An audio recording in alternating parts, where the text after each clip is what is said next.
So if you keep sending people on suicide missions and they come back alive, does that mean they're really good or really bad?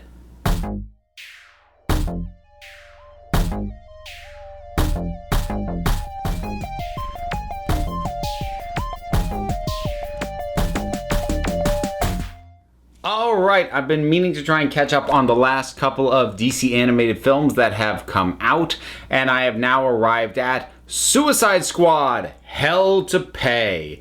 I was nervous coming into this, but for a different reason than usual. If you've been following my coverage of these DC animated films, you know that I frequently go in nervous because the consistency of these things has been shot to absolute hell of late. They had a really long, really solid stretch for a long time, but then once they started doing New 52 material with Justice League War, it got really uneven. Every now and then we'd have something great, or, at the very least really good, if not flat out brilliant, like Justice League Dark, or like Gods and Monsters, or at least something that was a heck of a lot of fun, like Batman Assault on Arkham, the last time we got Suicide Squad. Other times we would just get utter slogs that were just painful. Things like Sword of Atlantis or Teen Titans versus Justice League, or things that were just weird, like in bad ways, like the Killing Joke and Batman and Harley Quinn. So I had no idea what this was going to be like. I did know that it is not in continuity with Batman Assault on Arkham, and I did know that it did not have the same writer. That said, the writer that they did have on it, Alan Burnett, has been involved in the DC animated stuff pretty much from the beginning and has written most of the best stuff. Things like Gods and Monsters, the story credit goes to Bruce Timm, but the actual writer of the script was Alan Burnett, and he wrote the script for Return of the Joker and for Mask of the Phantasm. Like, the only one that he wrote that wasn't any good was Teen Titans versus Justice League, and he produced a lot of the crap ones, but for his writing it's been really solid. But knowing how much I liked the last Arkham Asylum, Assault on Arkham, which was the last Suicide Squad one, I was nervous that it wasn't gonna live up to that. But it did pretty well. This was what I wanted it to be, which I don't get to say as often as I would like to when it comes to the DC animated stuff, because this is just fun. Ridiculous, over-the-top, violent fun. And this is a loaded cast, too. I mean, in terms of the characters. The voice actors, not a ton of recognizable features. You've got Tara Strong back doing Harley Quinn. She's kind of the default at this point. We've got Christian Slater as Deadshot, which is kind of interesting. We've got Vanessa Williams doing Amanda Waller, and she does a good job. I still prefer CCH Pounder, who did her for Assault on Arkham, and they also went with a skinny version of Waller, which I just don't like. I love the Wall. I love that, but they didn't have it. But I'm getting into nitpicks already, though. Stop, man, stop. Focus on the good stuff. So, little bit of a synopsis. I may not have to get into spoilers talking about this. We'll see if I need to go there or not. But, as I said, this is not in continuity with Assault on Arkham. So, pretty much starting clean on the Suicide Squad concept without a ton of exposition. It starts us in the middle of a Suicide Squad mission that goes, I was going to say badly. It doesn't go badly. It goes basically according to plan, but it goes messy. And then we follow the latest assemblage of the Suicide Squad as they go off and are sent by Amanda Waller to attain an item, which I will explain what that is in a little bit. That might be considered a minor spoiler because it doesn't get revealed what it is they're actually after till a little bit into it, but it's not that far into it, and it is kind of the main plot-driving MacGuffin of the whole thing. So she assembles a team. We've got Deadshot, let's see if I can remember everybody, Harley Quinn, Killer Frost, Copperhead, Captain Boomerang, Bronze Tiger.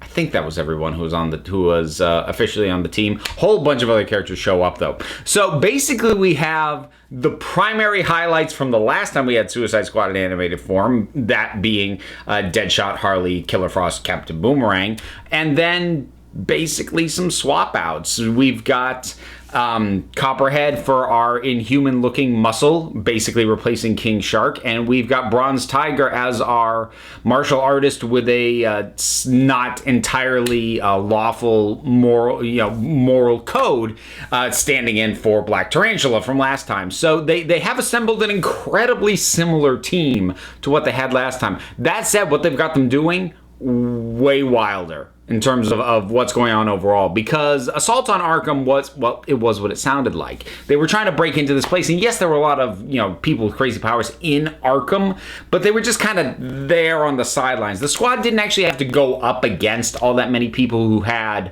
serious powers. Here they do a lot more about bouncing different power sets off each other, both internally within the group and with who they have to face. And with some of the disposable characters we get early on, and some of the villains, well, I say villains, basically everyone's a villain by some definition in this thing, but they play a lot more with having interesting powers and having them go up against each other in interesting ways in the action scenes, which means the action scenes are good, because when the action scenes in these animated movies are painful for me, it's basically when they strip out the powers and go super realistic. Like, I hate the fight scene between Batman and Robin in Batman versus Robin, because it's just them throwing punches. And it's so boring in animation when you can do anything. If you're going to give me a fight in a superhero animation film, I want what this gives me. I want, speedsters being made to slip on ice, and this guy with a snake tail using it to wrap around somebody and stop them from firing a gun. Like, I want craziness, and this gives me craziness, which is a lot of fun. Now, I mentioned a speedster, so I'll mention some of the other characters who show up. I don't want to say where they fit into this, but there's a lot going on. We get a version of Dr. Fate. I don't know if he's like a version they made up for this, or if he is in fact from the comics, because I'm not familiar with this particular version of Dr. Fate, but he was really interesting, and he was kind of fun. We got just the right dose of him. I mentioned a speedster. We have Professor Zoom show up. We have Silver Siren, Blockbuster, Vandal Savage, Scandal Savage. That's his daughter, in case you didn't know. God, trying to think who else. Punch and Julie, Captain Vertigo. Oh boy, I think. Oh, Black Manta. Yeah, this thing is packed, and it's pretty fun. Pretty much everybody works, too. It's really solid across the board. About the only one that didn't quite work for me was Vandal Savage, because he's kind of talked up a bit at the front end, and I think this is one of the less interesting and dynamic versions of Vandal Savage that I've seen recently. And also, admittedly, I might be slightly burned out on the character. I feel like I've gotten a lot of him in the last decade or so. He was semi-recurring on the Justice League cartoon. He showed up in 2 different TV shows. He was in Legends of Tomorrow. He was, it was Ra's al Ghul in Gotham. But I also feel like they've been playing that version of Ra's al Ghul was practically Vandal Savage. So my apologies for almost making that mistake. But Vandal Savage right now, and that type of villain, him specifically in that type, so I'll lump Ra's al Ghul in there because he's been overplayed too. And they are similar in a lot of ways, especially in terms of the execution we've been getting in non-comics media lately. I'm just kind of burned out on the guy. But he doesn't drag the thing down, thankfully. Oh, Professor Pig, there's another one we see. I'm just going to keep thinking of other folks who we see and not just like, oh, we see them. No, like they do something in the story.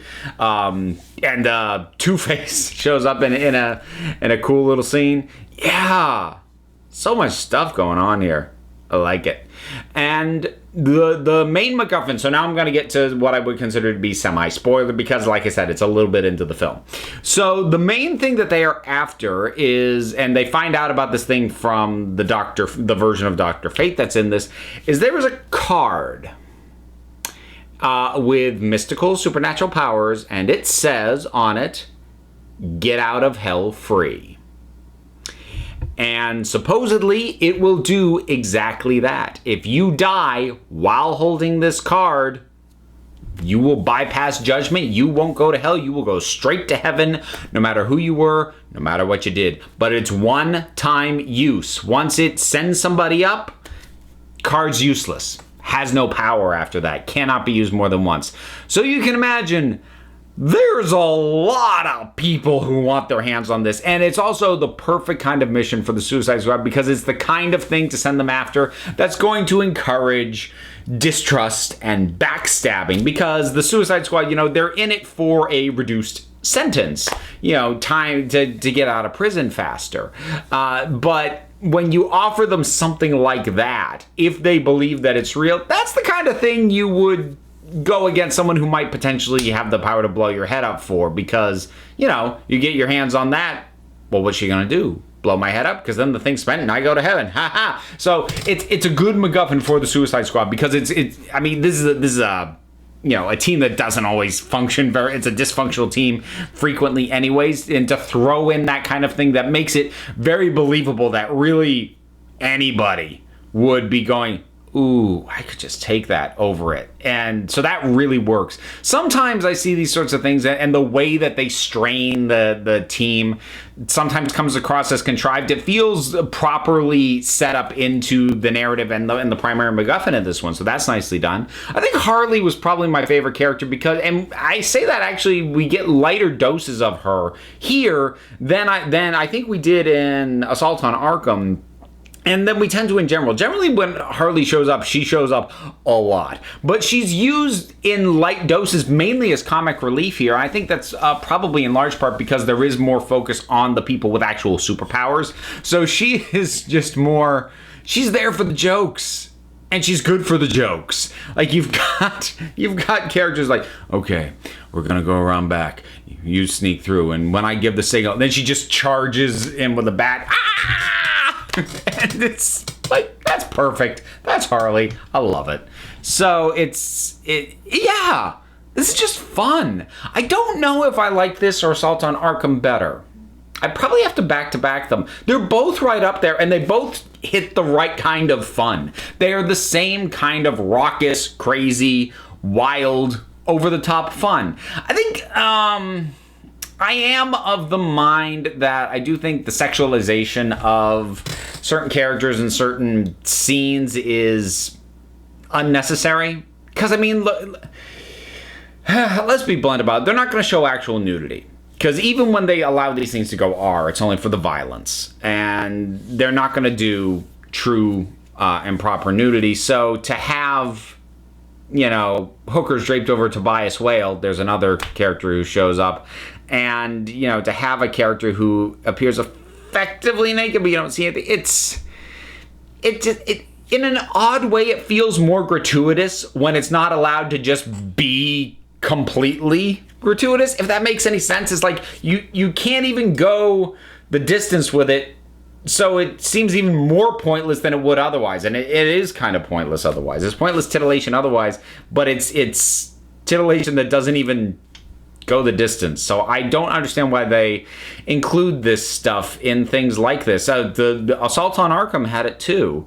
It's one of the scenes that makes me kind of cringe from that one. There's a scene with Killer Frost where you almost see her naked. It's like, you didn't need that. That was unnecessary. And that sort of thing, I think it's in there for the maturity. Now, I do criticize, these DC animated films and films in general for being mature in the most superficial ways possible, i.e. blood and guts and nudity and swearing. Like, that's not mature. That's super juvenile. It's just it's a brand of juvenile. We prefer not to allow juvenile people, people who are in fact juveniles to see.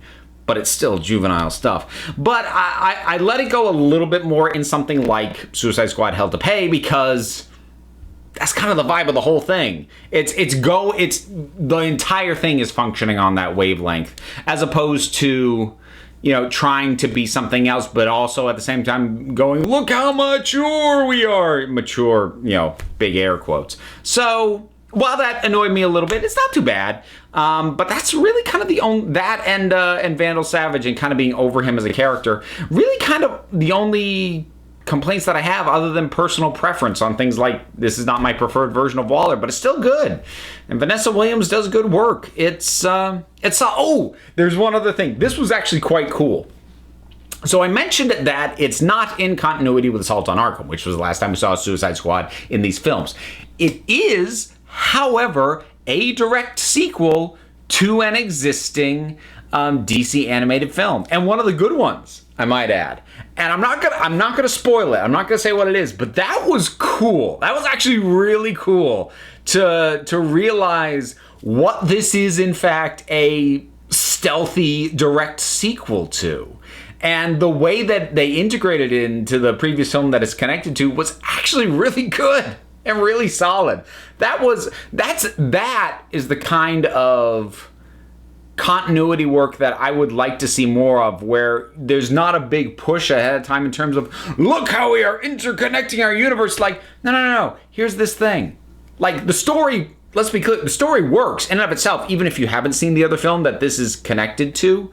But if you have, that is the best feeling for geeks who get into continuity, because you go, oh, it's this little thing that if you catch it, it makes you just feel warm inside, and that's nice. Especially because so many franchises are doing continuity very badly and in a way that makes it feel like homework as opposed to a treat. That was a treat here, so I love that. And I think I'll wrap it up there. This was a lot of fun.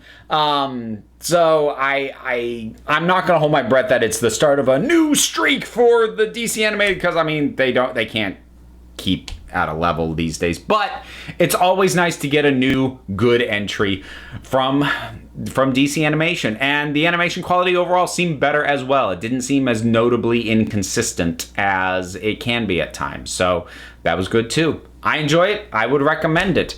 So there you go. Suicide Squad, Hell to Pay. Have you seen it? What did you think about it? Whatever your thoughts are, drop something down in the comments. Let's talk about it. There's a whole bunch of stuff to do. There's buttons and there's links. There's a Patreon, plus some other stuff to check out if you feel like it. So just remember, folks, you are the council. I just run the meetings. And until next time, this council is adjourned.